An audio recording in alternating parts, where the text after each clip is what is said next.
All set. Good afternoon, everybody. Good afternoon. I'm joined here today by Mayor Brandon Johnson, Deputy Mayor Gary N. Gatewood, and 3rd Ward Alderman Pat Dow. We're also joined here by Chief of Detectives Antoinette Ursitti. We're here to discuss our plan to address the robberies and motor vehicle thefts occurring in our city. Before we begin, I want to acknowledge the victims of these crimes and be clear that we are working to investigate and seek justice on your behalf. These robberies have created trauma for the victims and fear in our communities. That's why we have a department-wide plan to address these crimes. We want everyone in this city to not only feel safe, but to actually be safe. The plan focuses on 4 pillars: technology, focused missions, public engagement, and accountability. As our detectives and officers work to address these crimes, we're also working with public and private partners to raise awareness and encourage prevention. We want to be proactive and not just reactive when these crimes occur. This includes vehicle safety days we are hosting in conjunction with law enforcement and business partners. We've been hosting these vehicle safety days each weekend since February and will continue to host throughout May.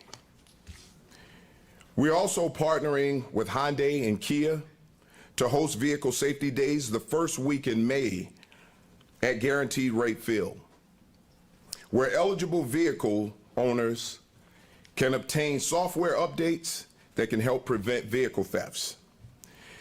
Members of our command staff are also meeting with business groups, utility companies, and those who work in neighborhoods across the city. During these meetings, we have open discussions about their public safety concerns, and we're able to provide them with robbery safety tips, as well as how they can help us solve crimes. We're doing everything in our power to hold the offenders of these crimes accountable. Our officers are risking their own safety to apprehend these violent criminals, knowing the violence they are capable of. Our detectives are investigating these crimes because it's important to the victims to see justice for the crimes that are being committed. But we need the full support of the criminal justice system. We will continue working with our prosecutorial partners to hold these offenders responsible and accountable. And what you see up here is part of the partnership I'm talking about. We're up here together because this isn't just about law enforcement. Everyone in government and in the community has a role to play.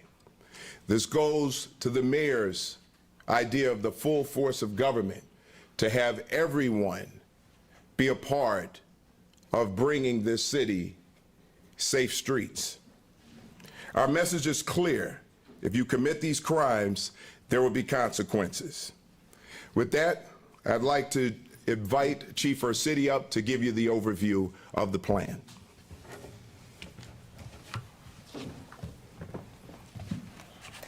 Thank you, Superintendent.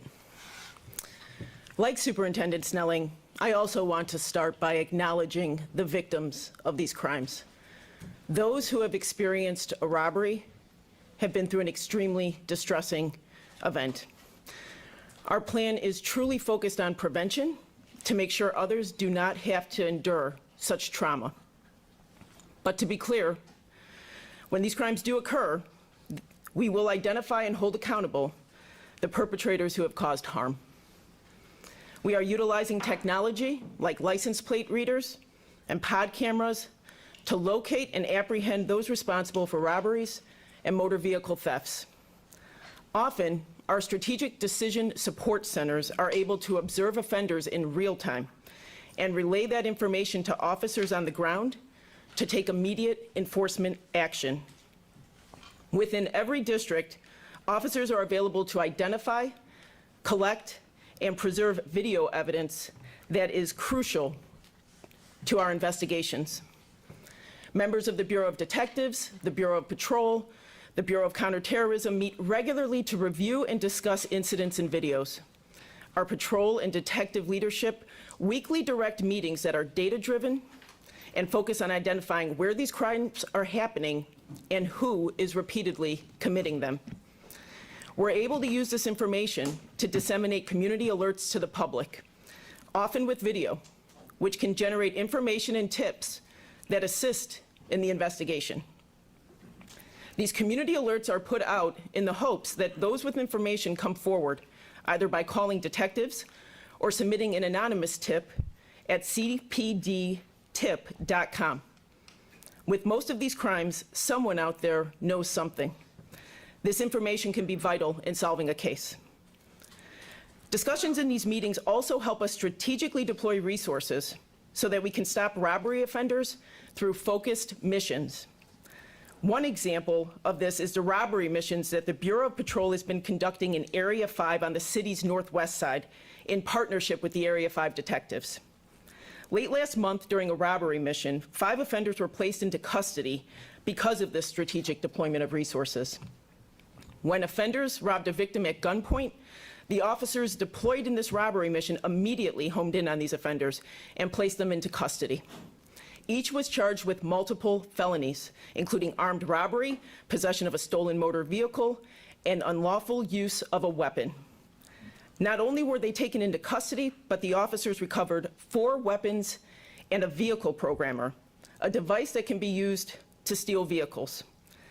The use of stolen vehicles in the commission of robberies is why vehicle safety days and events with anti-theft software upgrades are so important. During these days, we provide prevention resources, such as catalytic converter etchings and steering wheel clubs. This directly addresses the rise in catalytic converter thefts and motor vehicle thefts. I also want to highlight the work of our Vehicular Hijacking Task Force, which focuses on investigating vehicular hijackings and stolen vehicles. In addition to their daily operations, they conduct multiple joint operations each month that are focused on recovering stolen and hijacked vehicles, as well as apprehending those who are responsible. Just late last night, the task force concluded one of these operations alongside our local, state, and federal law enforcement partners.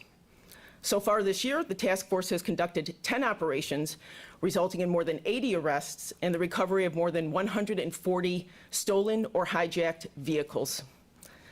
These operations are supported by the CPD helicopter unit, which provides eyes in the sky and helps our officers on the ground track stolen vehicles. The task force also utilizes technology such as license plate readers to locate stolen vehicles. I cannot stress enough the great work our detectives and officers are doing across the department and putting into these investigations and incidents collaboratively with one another and our public safety partners. Ultimately, these efforts are the foundation of strong criminal cases that bring violent offenders to justice, provide closure for victims, and prevent future incidents. Thank you. I'd now like to introduce Mayor Brandon Johnson.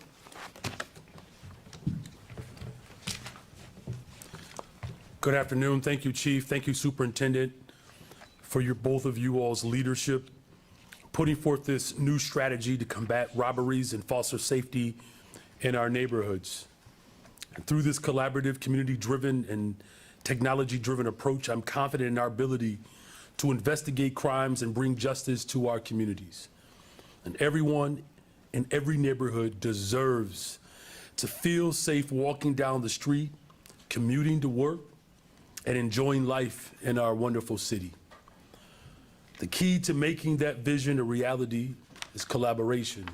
And that is why I'm also grateful for our Deputy Mayor, Community Safety, Deputy Mayor Gatewood, and to the Alder of the 3rd Ward, Alderwoman Pat Dow. As the Chicago Police Department works to meticulously and strategically prevent and solve crimes, we as Chicagoans can do our part to build thriving and safe neighborhoods as well.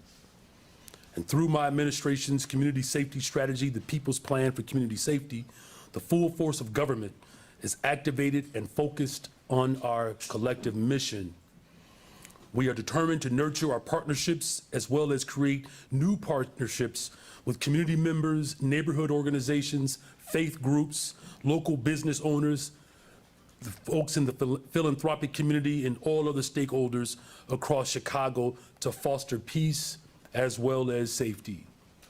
City government will also robustly invest in the people and places throughout Chicago that need those investments. We are working to ensure that disinvested neighborhoods and their residents have everything they need to thrive. And that includes affordable housing, to make sure that we have good parks and grocery stores, health clinics, as well as strong neighborhood schools. We are also working to invest in people. And that includes in their education, their access to health care, jobs, entrepreneurial opportunities, and so much more. It is no surprise to anyone that the most disinvested areas of our city also experience the highest crimes as well as violence. With sustained investments that address the root causes of crime and with the help of all residents, we will build a safer Chicago. I want to urge and remind our residents that city government and police alone cannot build a safer city. Everyone must join in our effort. Everyone must join in this collective effort. Whether that means engaging with community police or looking out for our neighbors, we all have the power to make an impact. And as mayor of the city of Chicago, I'm calling on all of the residents to do just that. Those who have been victims and those who have been in communities that have been disinvested in. It is going to take all of us to build truly a better, stronger, safer Chicago. And I want to close again by thanking Superintendent Snelling and the entire Chicago Police Department and this command staff and their leadership in implementing this new strategy. Thank you all. And with that, I will turn it back over to Superintendent Snelling. Thank you, Mayor. With that, we'll take any questions. How does it make you feel to arrest an 11 or 12 or 13-year-old child with charging them with armed robbery and sometimes attempted murder and selling stolen cars? How do you feel about that? If you didn't hear the question was, how do we feel about arresting an 11-year-old child who has engaged in armed robbery or stolen vehicle or carjacking? It's disturbing. It's disturbing to not understand that we can't figure out where the parents are for this 11-year-old. Where's the responsibility for that 11-year-old? We don't necessarily know the conditions for that 11-year-old, but that's not something that we ever want to find ourselves doing as a police agency, locking up children. However, when these young children are engaging in violent acts, today's juvenile robbery offender or shooter is tomorrow's adult murderer. So we have to do something to catch our children very young so that they don't engage in these types of acts. And when we do catch them, we have to have those services to deal with an 11 or a 12-year-old that we know that we're not going to incarcerate so that they don't go back out and become repeat offenders. This is why it's important to have every single person engaged so that we don't go back down that road again. Good afternoon, Superintendent Iris Barrios with Telemundo.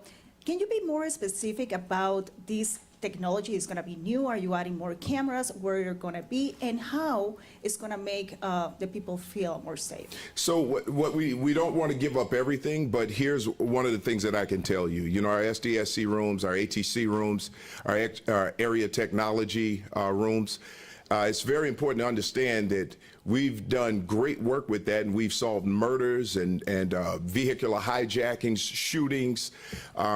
It's connected with the transit system, CTA.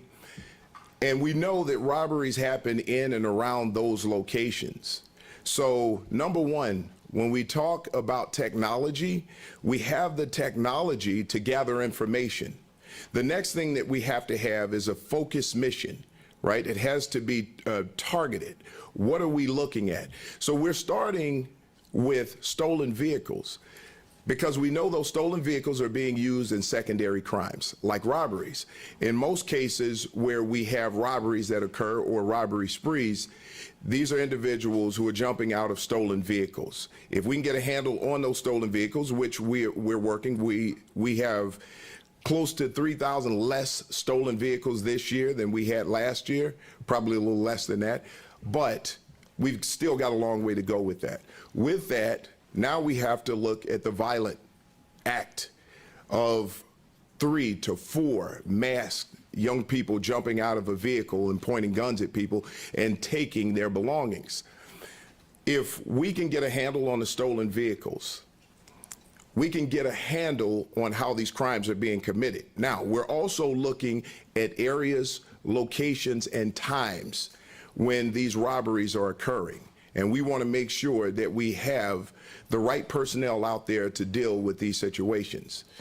Obviously, we love to use air support in these situations, because most times, even if our officers find these individuals and they're in cars, they flee. That air support will help us follow those individuals without engaging in a full-blown vehicle pursuit. Keeps everyone safe. We can find the location that they end up going into, and if we have to, depending on the circumstances, we may be able to go in, or we can write up a search warrant because we know where they are, we've got them contained, and then we can go in and get them at that point.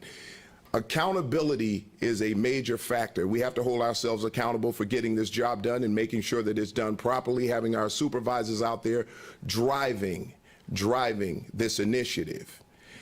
And lastly, but not lastly, community engagement.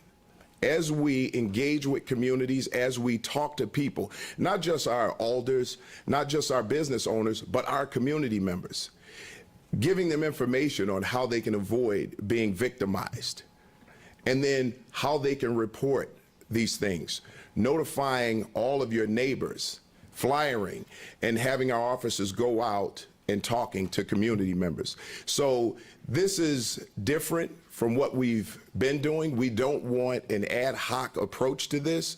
We want it to be focused, and we have expected outcomes. And in order to do that, we have to have a focused drive.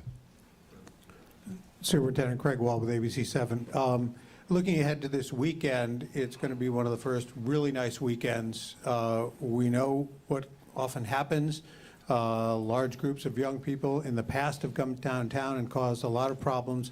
What are you planning for this weekend to try to intervene there or deter there? And then what's your message to kids who might be thinking about doing more than coming downtown and having a good time? That's a great question, Craig. First of all, we're going to do what we've been doing. We've had a lot of teen gatherings that we found online, and we get out in front of it. What we do is we get resources down there before they get there, so we can deter a lot from happening. There are times where we look and there are supposed to be thousands of teens that are to converge upon downtown based on the information that we've gathered and the intel that we have. We've been able to get out in front of that and keep that number minimal. If you look, probably since last April, when we had the last very large teen gathering down there, we've been on top of it. Now, what we don't want to do is go overboard, and we're stopping teens who are down there to educate themselves or have fun, and they're doing the right thing. We want them to have fun. But for those who decide they want to go into downtown, wreak havoc, attack people, fight, take guns into these locations, destroy property, we're going to arrest you. We're not going to tolerate it. We're going to make sure that if you're down there to enjoy yourself, please go down there to enjoy yourselves, but do not destroy property, do not engage in acts of violence, and you will not have to worry about the Chicago Police Department. But if you do, we will take action. So for this weekend, we have plans in place. We have intel on certain incidents that we believe could happen, and we will have resources in place prior to anyone getting there. Hi, Superintendent Tessa Weinberg, WBEZ News. You know, CPD says that traffic stops are made because of probable or reasonable suspicion that a crime has or will be committed. You know, was the stop of Derek Reed made solely because of purported seatbelt violation, or was the tactical unit interested in Reed for other reasons? And if it was indeed just a traffic stop, why was it being made by a 5-person tactical unit? So here's what I'll tell you. Those officers up to this point have not been interviewed. So without those officers being interviewed and having something concrete that is written where these officers gave a statement as to why that traffic stop occurred, we can't speculate on that. And there's speculation out there in the media right now as to why that happened. Now, I'm not saying that that couldn't be true, but I can't comment on that, and I will not comment on that because those officers have not been interviewed. And without an interview of the officers, all of the evidence is not complete. So those who are putting that information out into the media are doing so irresponsibly. So as the investigation unfolds, you'll be able to get more information as to why that occurred. So what I will not do is speculate, and I'm not going to be irresponsible in giving you a statement on something that we don't have all of the evidence on. So when that happens, you'll get that information. What I can tell you is that the Chicago Police Department, we are cooperating 100% with the investigation. I believe in the integrity of the investigation, which is why I'll never say anything that's going to sway that investigation or frame people's minds around how that investigation should go. So I'm going to allow that to occur the way that it's supposed to. And when we have more information, we'll be able to provide more. If you can't speak to the specific facts of, you know, Reed shooting, can you just kind of share more details? You've said that CPD so far this year has conducted 46,000 fewer traffic stops compared to the same period a year ago. Can you share more details about, you know, what traffic stops that entails and what officers are doing differently then that's leading to less traffic stops? Well, I can't get into how close to 50,000 traffic stops, because today is closer to 49,000 right now at this point. All I can tell you is this, is we have a different focus. My focus is different. My focus is not just about traffic stops. I'm not looking at an old school way of policing and keeping crime down. We have a focused mission, and our mission is to go after those people who are committing violent crimes.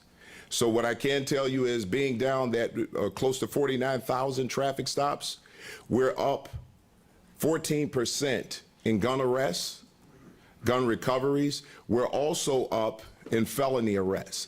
So it tells me that we're trending in the right direction. It takes time for change to take full effect, but we do see change happening. Hi, Superintendent. This is Maria Berreyesa from Univision. So you mentioned you guys are working in conjunction with the law enforcement and also with local businesses. My question is specifically with the community, Hispanic community. Sometimes they're afraid to report these robberies. And my question to you is, what's the message for them, and how is this going to work out between local businesses and the police department? That's a good question. And we do know, especially with some of the vendors who have been robbed in I believe it's Little Village. The message is this: the Chicago Police Department, the only thing that we're concerned about is your safety. You should never have a fear of reporting a crime that has been committed against you. So we're not going to go in with any bias. We know that you've been victimized, and we're going to do everything that we can to apprehend the people who have victimized you. Otherwise, it's going to continue. Not only that, they're going to victimize other people. So the help, even from that community, is going to be really helpful in us apprehending individuals who are committing these crimes, and it's going to help make them safer. Hi, Superintendent. Heather How are you? Jerome, WTTW News. How are you, Heather? Several weeks ago, you said that COPA had acted with bias and based on individual prejudice in involving specific investigations of officers. Given those comments, Are you confident that COPA is handling the investigation into the officers who shot at Dexter Reed appropriately? And what would you say to officers who heard those remarks you made and said, COPA will not treat us fairly in this investigation? Well, first of all, when I was speaking, that wasn't about this investigation. Obviously, this hadn't happened at the time. What I would hope is that the integrity of this investigation isn't jeopardized, which is why you won't hear me comment about what happened.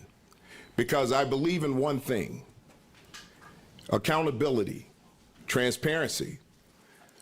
If we have someone within our department who shouldn't be here, then we should do everything that we need to do to remove that individual. Why? Because we have way too many officers doing too many great things out there to have it jeopardized by someone who shouldn't be here. But at the same time, we should let a proper investigation play out, and it should be fair across the board.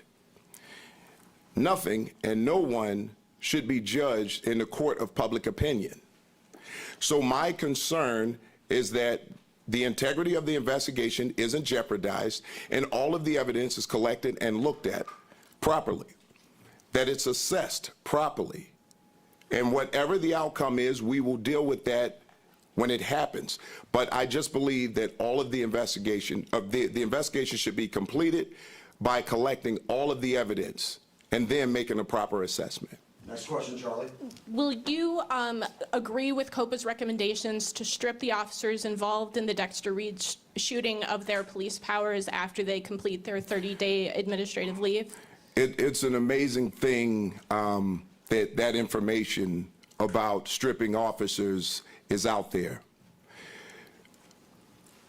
When we're talking about a proper investigation and we have not heard from the officers, I will not make a decision to strip officers until that investigation unfolds. Right now, they're at 30 days. This is our process. However, it's a minimum of 30 days. I can decide how long those officers stay off the street. So that's going to be up to me.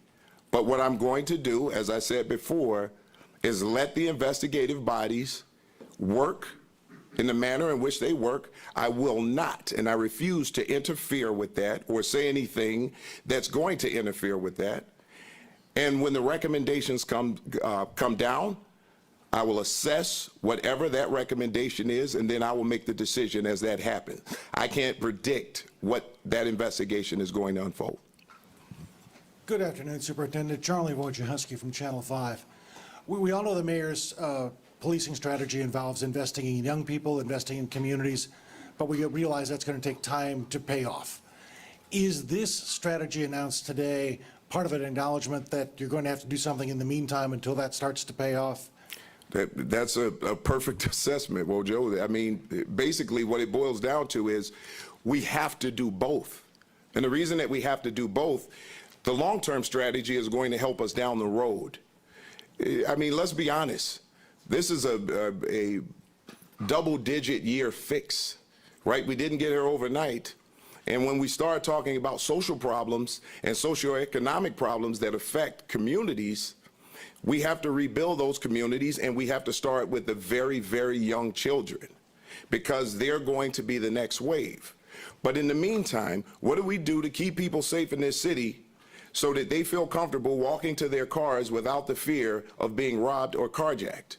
We're going to make sure that we're holding criminals who are engaging in violent acts accountable. I've said that since I started, and I mean every word of it. We are going after violent offenders because we have to think about the trauma that they are inflicting upon our citizens. So quite often, and over the years, we've been focused on so many other things, even the crime, that we have forgotten about the victims of those crimes.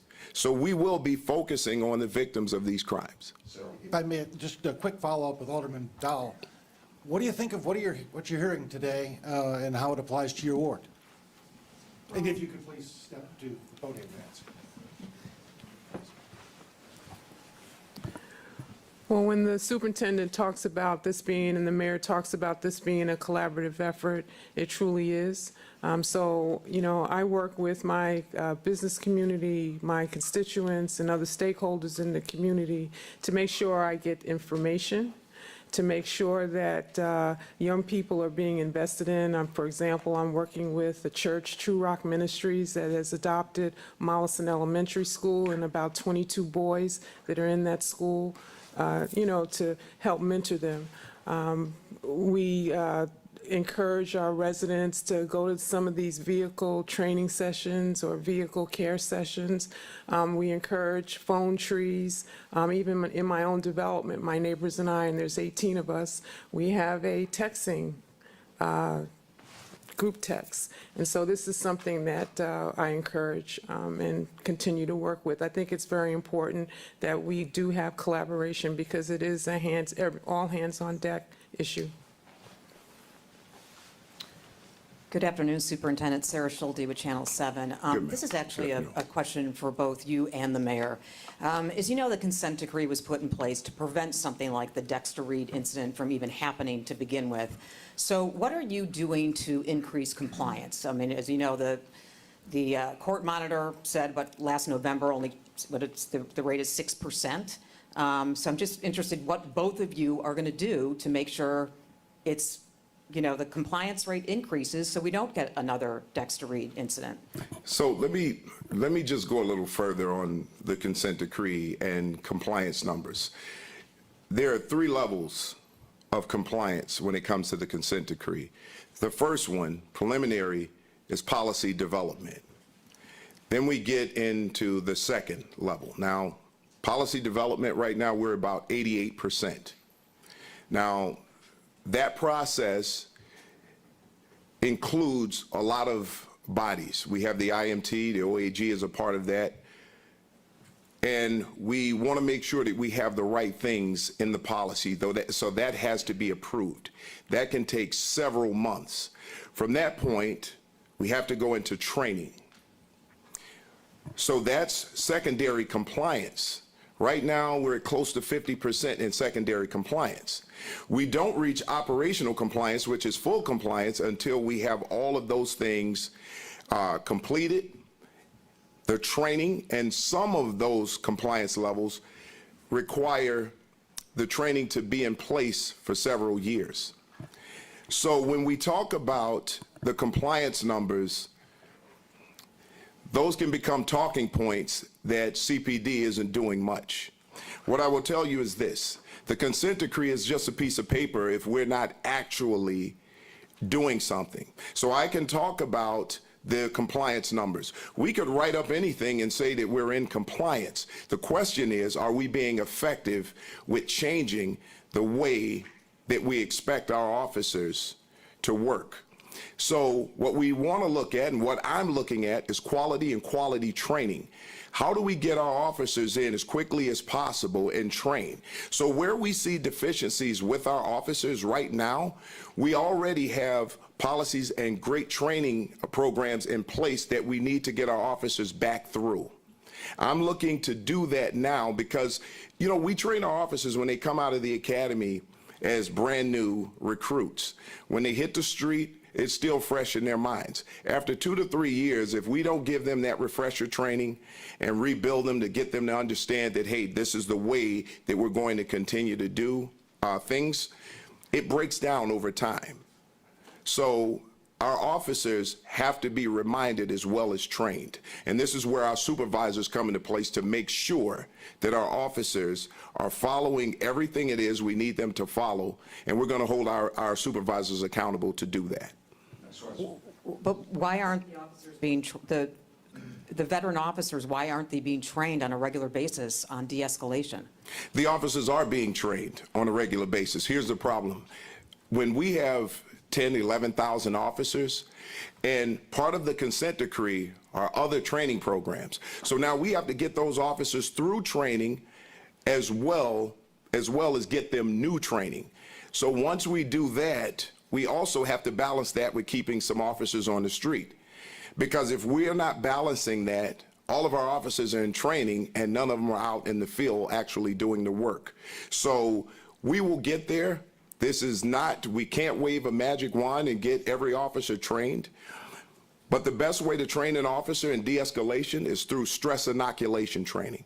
They actually have to physically go through training where they get to feel the stress of a situation that they're going to be dealing with.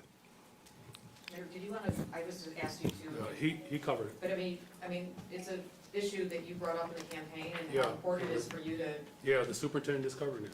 Thank you. okay? Next question. Good afternoon, Superintendent Mohammed Samra with the Sun-Times. Why didn't you appear at the news conference earlier this week alongside Mayor Johnson, COPA Chief Administrator Andrea Kirsten, and State's Attorney Kim Fox? Because there was not much that I could add. Basically, COPA is an independent body of the Chicago Police Department that is oversight for the Chicago Police Department. That press conference was to explain the process. My being there couldn't add much other than what myself and the mayor had been talking about, that we've been talking about since he appointed me, about transparency, about accountability.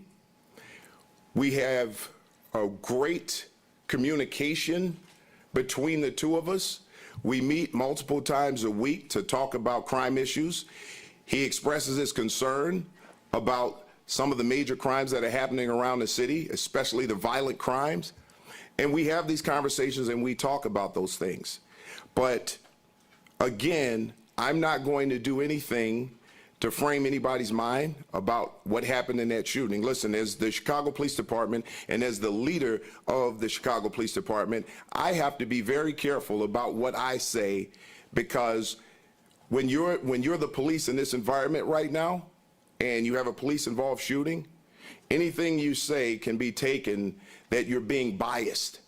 So again, I'm not going to say anything that is going to jeopardize the integrity of the investigation. I want it to play out. So the investigative bodies were there. I thought Kim Fox did an excellent job of breaking down and explaining the process. And there was nothing more that I could add to that. And me and the mayor have a great relationship. I've heard the talk about my not being there. There was a problem between myself and the mayor. That is absolutely not true. I love the fact that the mayor gives me autonomy. We talk, we listen, we have these conversations, and I think it's very effective.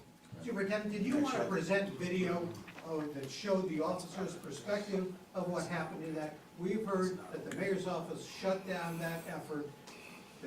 Craig, I'm gonna give you that. That's not true. So what I'm looking to do in the future is have a way of getting information out as quickly as we can, because as the Chicago Police Department, I want to be as transparent as possible. I've said it before, Chicago Police Department has nothing to hide. Now, whether we feel it is good or bad, we will be putting information out there. Now, what we want to do is make sure that we get that right. So the first time we do it, we don't roll something out that we don't feel is 100% complete or that's not going to be taken as bias. So we have to make sure that we get it right. The other thing is we want to make sure that we don't interfere with the investigation. So COPA was going to release the video. We allowed that to happen. Next question. Brandon Eisen with WBBM News Radio, and I'm going to shift gears a little bit with a question from my newsroom, mostly for the mayor. And with the $70 million coming for, that you're asking for the migrants additional funding, since we're at CPD headquarters, is there anything concerning public safety involved with that? I know that I hear from the migrants directly that there are times where they are experiencing crimes against them within the shelters. And then there's also, from their accounts, and I haven't seen anything necessarily coming down the wire in big amounts, but they're going to the nearby stores, some migrants, and choosing to kind of victimize some of the stores in the nearby areas. Is there anything addressing public safety in that $70 million, or is there anything just that you'd like to say about it? Sure. Thank you for that question. And you have the perfect voice for the WBBM, by the way. So since this mission has begun, as everyone in this room knows, we have a governor, the state of Texas, that is determined to create chaos. Because of the structure and the direction of my administration, we have avoided that. From clearing out police districts, airports, creating an operation that's centered around people's humanity. And so over the course of these first 11 months, I've gone to the city council multiple times, $51 million, $150 million in my budget for this fiscal year, including $95 million that, again, all required city council approval. We anticipate that the governor of Texas will continue his tirade against this country. And so a part of my budget structure, we put together some reserves in the event of an expedited flow of more migrants. You know, as far as how it relates to public safety, our deputy mayor, Gatewood, along with the superintendent, including our alders, we have been working collectively, collaboratively to address some of the concerns that you've articulated. You know, but again, you know, in order for, you know, this operation or public safety as a whole to reflect the vision that I've set out, it is going to take all of us. As far as specific dollars that would go specifically to public safety, anytime we invest in people, anytime, that builds a better, stronger, safer Chicago. I appreciate the leadership of our superintendent, but as we've said repeatedly, policing alone doesn't get us there. Jails and incarceration hasn't gotten us there. In fact, the investments that we have made already, as the superintendent has spoken to, our public safety strategy is a two-pronged approach, investing in people and places. 35 of the most violent beats in the city of Chicago, where 53% or more of the violence happens in the city of Chicago, there's a 40% decrease in homicides and a 31% decrease in shootings. So we're seeing the effects and the benefits of my investments today. And so it's going to continue to take all of us. Those conversations are ongoing, but I do appreciate the question and your wonderful voice. I hope my voice compares. It does, it does. Okay. Superintendent, COPA had mentioned the tactical team in question in Dexter Reed's shooting had been on the radar for previous behavior. Why is that, and is there any concern or action going forward to keep track of these tactical teams and the work that they're doing? So we have a dashboard, and I'm making sure, and as a matter of fact, we had a meeting with all of our command staff, that we will be checking that dashboard regularly. It's through our TREAD system. So basically, what it is, it will give us alerts if we see officers who have multiple complaints. And then at this point, we'll take action based on what we see. It could be training, it could be taking that officer from the street for a while, and then assessing the officer. Does the officer need EAP, some type of help from the things that these officers are seeing? When we think about PTSD that officers deal with on a daily basis, what's troubling this officer? So we'll be able to do a full assessment of this officer, and if we think that this is somebody who shouldn't be in this position or shouldn't be wearing the uniform, we're going to take action on that too. Look, you know, we've got over 11,000 people who work for the Chicago Police Department. You know, not every single person is going to be here faithfully, just like in any other profession. Any other profession, I don't care what it is. I'm sure some of you right now have colleagues that you feel shouldn't be doing the job that they're doing right now and are working unethically. But we, as a police department, have to make sure that we have those people, that we have them on the radar, and that we take action. But that doesn't mean that every single officer, because you see some complaints against them, that they're bad officers. We just have to make sure that we find out why these officers have complaints against them. And if we see patterns of behavior, we absolutely need to address that, and we will address it. But what I can tell you is this: communication would be appreciated. I don't believe that if we see something of that nature, that we shouldn't reach out to the heads of departments and talk to them about the problems that you're seeing. So I believe that we're all in professional roles, and we should be professional with each other. Is that new? That's a new thing you guys are doing? It's something that we just recently created, but it's been there for a little while, but we're making sure that there's accountability wrapped around it. Kyle Mazza, UNF News. Thanks for doing this news conference. So in the wake of the Dexter Reed shooting, how do you assure the general public at large that they won't be the next targets of police behavior if that does turn out to be the case? How can they feel safe? And Mayor, regarding ShotSpotter, it's been a technology that's been detecting gunshots and allowing police to go to the crime scenes quick and maybe save a life.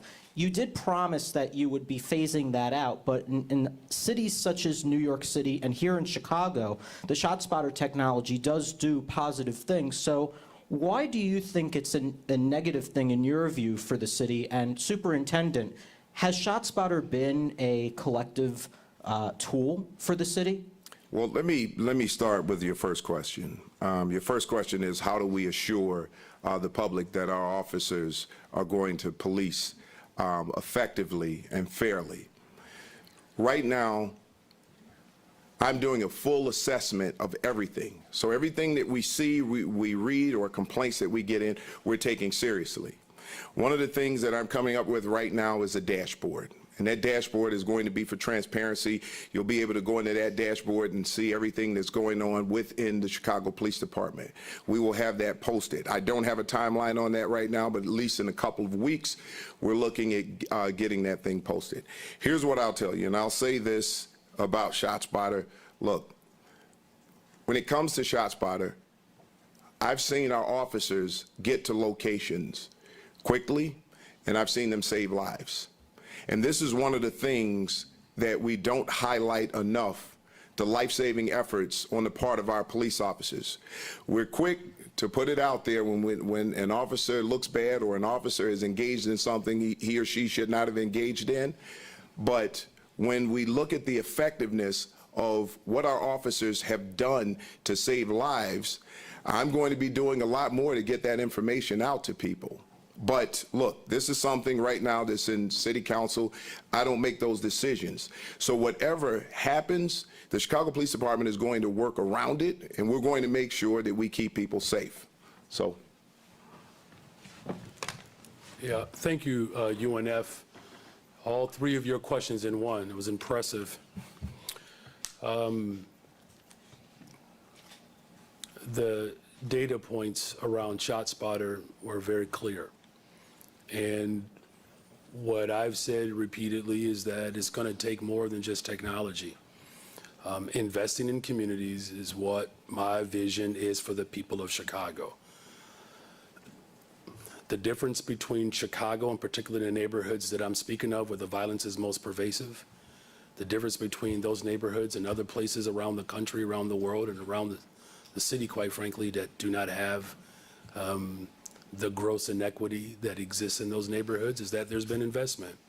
So it's not a coincidence that where poverty, school closures, lack of mental health care services, the lack of jobs, the lack of access to reliable transportation, it's affordable, childcare. If you're not offering those in communities, then you're providing a very petite approach towards what I have is a quite robust vision for the people of Chicago. Better, stronger, safer Chicago means investing in people. The decision has been made, and I'm looking forward to our continuous work with the superintendent and community organizations and business leaders, the philanthropic community, our neighbors as well, to be a part of this long-standing vision that, quite frankly, that people have desired in this city for a very long time. Administrations of the past have not been as focused as I have been on getting at the root causes of violence. Without sounding like I'm lecturing anyone, A generation ago, President Johnson said we have to get at the root causes of crime, and he was mocked. The governor of Alabama accused President Johnson of saying that crime exists in this country because a black child did not have enough watermelon to eat. This particular generation is going to reject the type of racist ideology that will prevent government from investing in people. Safe communities require investment, and that is what I am doing. Quinn Myers from Block Club. Hey, Quinn. Superintendent. How are you? Question about pursuing and apprehending robbery suspects. Last fall, we saw a lot of the reports and heard at CAPS meetings of officers who deferred to the state police, in part because they say they have a less stringent vehicle pursuit policy. Is there a de facto policy here to rely on state police to apprehend suspects in chases that don't pass the so-called balancing test that your officers have to follow? No, not involving the state police. If the state police are near and they can engage, it's helpful. One of the things is during vehicle pursuits, if someone hits the expressway, let's say the Dan Ryan Expressway, that's the jurisdiction of the state police. So if the state police know that this is going on, they can take it up. The other issue is, as you know, we've procured 3 new helicopters. They're supposed to be coming in shortly. We should have the 429 prior to the DNC, and that's the plan, to have it there. But that air support helps us a lot with vehicle pursuits. We do have to be very careful as to how we pursue people, because one of the things that people don't understand is in our desire to capture this violent criminal, someone who has just committed a violent act, when they are fleeing, they don't care who they hurt, who they injure, and as the police, we have to weigh that balancing test to make sure that we're not pursuing someone that is going to hurt someone. Now, that being said, there are times where we stop and they continue to flee. At this point, if we have that air support, the air support can follow them to the locations where, because they've got to end somewhere. And we've been successful with that air support in getting that done. Now, in the past, when we needed a little help and the state police were available, and the county, they've helped us out with those things. So we're working in partnership, not only with our county,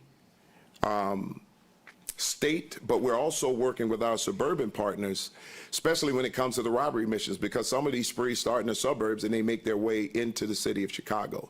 So we do work in partnership with people, but there's nothing written for that. So you're expecting one more helicopter online by the DNC, one additional? No, there's one, and then we'll have 2 after. So for a total of 3. By the DNC? No, there'll be 1 by the DNC. That's our big one. That's our 429. We'll have 2 407s by the end of it. Jake, go ahead. Hi, I'm Jake Sheridan from the Tribune. Superintendent, how does a 23-year-old officer end up in a tactical unit in one of the most high-violence police districts in the city? Is that a problem? And for the mayor, how do you respond to the council push to take control over ShotSpotter's future out of your hands? So here's what I'll tell you about that. We have a very, very, very young department. During the year of 2020, between 2020 and now, with COVID, civil unrest, we saw a mass exodus of police officers, police officer retirements, and our officers are coming on younger and younger. Now, I will say this, and again, I don't want to jeopardize anything in the integrity of the investigation. This is something that we're looking into. And when something happens, we make the assessments, and this is part of my training background. I look at game time film. Where can we improve? What can we do better? How can we prepare our officers better? What is it that where we failed in leadership when it comes to our officers? Because we're asking our officers to do a lot of things. We're asking them to work. We're asking them to put their lives on the line. We're asking them to go out and apprehend violent offenders. But we're also asking them to go into domestics and have compassion for people. We're also asking them that when they come across children to be compassionate and to be aware that there are people out there who are suffering or may be dealing with trauma, and to not further traumatize them. There is a huge balance that police officers have to affect when they're out there doing their jobs. And we, as leaders, have to make sure that we give them the tools to do that. So when we look at certain things within policing and policing strategies where there's a fail, I take that responsibility. Those fails are upon leadership, not just the officers. So we have to take responsibility for our officers, and we have to make sure that we assess anything that we think may have been a problem, and we have to take corrective action for it. Thank you very much. Can I ask you to clarify one of the things that you said today? You said, quote, Jake had a question for me. I'm sorry. It's okay, I was just out of respect of Jake. Thank you. All right. Is that okay? Is that okay? Oh, wait, I'm sorry, Jake had a question for me. He already asked it. I'm just coming to answer it. It's okay. All right. Thank you for that question.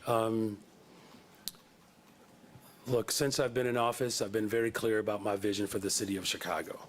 And that's investing in people because that's what works. And unfortunately, we have not had strong fortitude in executive positions in the city of Chicago that have been as focused as I've been on that. And that includes youth employment, paid time off, abolishing sub-minimum wage, the big investments that we're making within our business districts to continue to grow our economy, because that's ultimately what's going to keep the city better, stronger, and safer. You know, I understand why there are some individuals that have a particular proclivity around certain forms of technology. I do understand it, you know, and the agreement between the mayor's office and the Chicago Police Department that power still exists within our space. What I am careful of is that we don't have these ad hoc approaches to how we build a better, stronger, safer Chicago. That is literally the point of this mission here, that our work is to keep the entire city of Chicago safe. Look, are we grateful that at the end of last year that homicides were down and shootings were down? Are we grateful that we're still seeing that same trend? Yes. Is there more work to be done? Yes. Are there forms of technology that the Chicago Police Department is going to use to help assist in that effort? Absolutely. I've already made it very clear what my position is around how we invest in people. And when technology works, we give strong consideration to it. When it misses the mark, then we have to reassess it. I did that, we made that decision, and we are still making sure that the full scope and the full force of government is fully engaged in ensuring that a better, stronger, safer Chicago is possible. Thank you, Superintendent.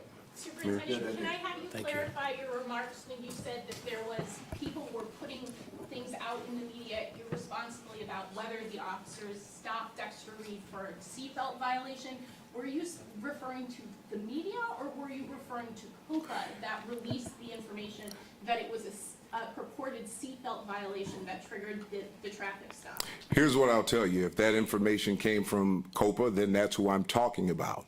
The key is, and then that information spreads like wildfire. Here's the issue, Heather, which is really important. And this is important to me. And I'm passionate about this because a police officer was shot. I'll repeat, a police officer was shot. A man lost his life. A man lost his life. This isn't something that we should take lightly. This isn't something that should play out in the court of public opinion. Proper investigations should be done before we start litigating online. We had someone who was stoking fear in people and attempting to create chaos with a post that was incomplete. We know what these types of situations can lead to. It's a powder keg. Do we want to see our city burn? Do we want people fighting with each other? Do we want more destruction and damage? I think the mayor did an excellent job of going out and getting ahead of this to talk to people, specifically people in marginalized communities, to have people keep calm heads. And all in all, I think it was effective. We haven't seen the chaos that we saw in 2020. I just think it's important that we understand that when we have something out there that needs to be investigated, let's investigate it. If we find something that we have proven is wrongdoing, let's take action and let's hold people accountable. But let's not litigate this before we even have all of the facts. So I think it's important that everybody here understand this. And I understand that everybody has a responsibility to report. But please, dig a little deeper. Find out if the statements that are being put out there are factual based on a full investigation. If we have not gathered this information through statements of the officers, because again, you have to have the perspective of those officers who were on scene engaged in this. We don't know what those officers saw or what they thought or how they felt at the time. This is important to get that information prior to making these decisions. And this is why I said again, I will never interfere with the integrity of an investigation. Because if I did that, I have no integrity. We have to let this play out. In the history of policing, some of the issues that we've had is because some people were afraid to make those hard decisions, or those decisions appeared hard to them. But when you have the facts, those decisions aren't hard anymore. They become a lot more simple.